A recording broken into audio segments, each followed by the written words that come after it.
Hello, I'm Christoph Kozioł. Welcome to the University of Cambridge.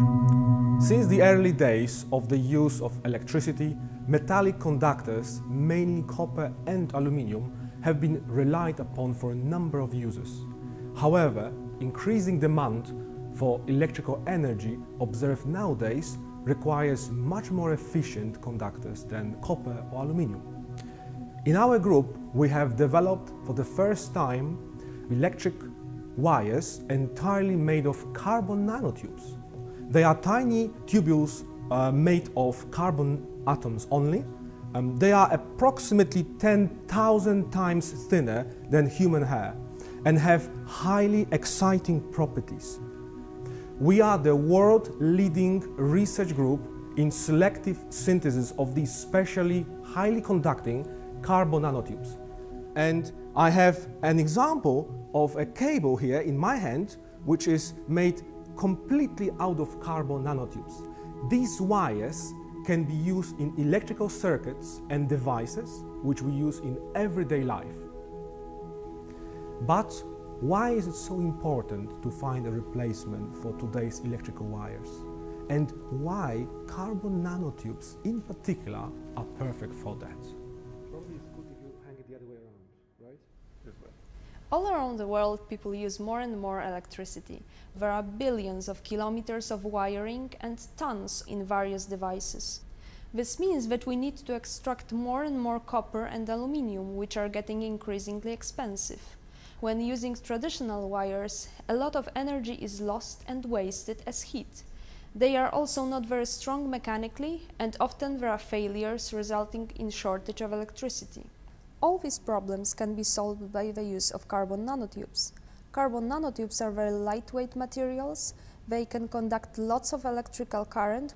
Additionally, carbon nanotubes are environmentally friendly, and they can be produced from greenhouse gases such as CO2 and methane. Carbon nanotubes are also very cheap in production and maintenance.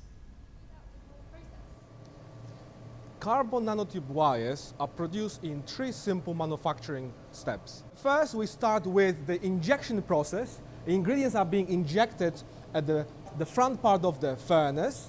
After getting into the furnace, the precursors will break down, release carbon atoms. Then they can simply come out from the back of the system, and Katarina will try to enable this process and pull them out from the reactor.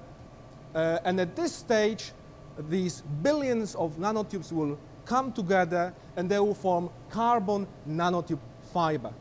And then this roll can be taken out from this collecting chamber, and then it will be taken to the next step, which will involve an insulation. Finally, the fibers can be cut to the desired length and provided with electrical contacts, which will facilitate the connections to other wires or other components of electrical circuit. To provide the connections, the carbon alloy is melted using a soldering iron and applied to the ends of CNT fibers and metal clips.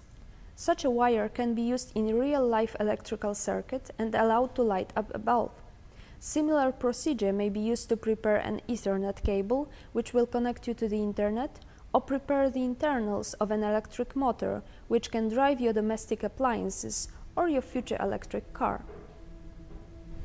We are currently the only lab in the world which can make these exciting new carbon nanotube-based wires in a compact and rapid process, where each manufacturing step takes literally seconds.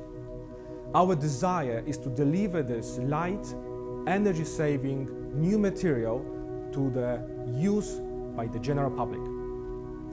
Moreover, the ability to use methane as greenhouse gas and convert it directly into a solid carbon will likely become an important game changer to resolve the climate issues and allow us to enjoy this planet in many years to come.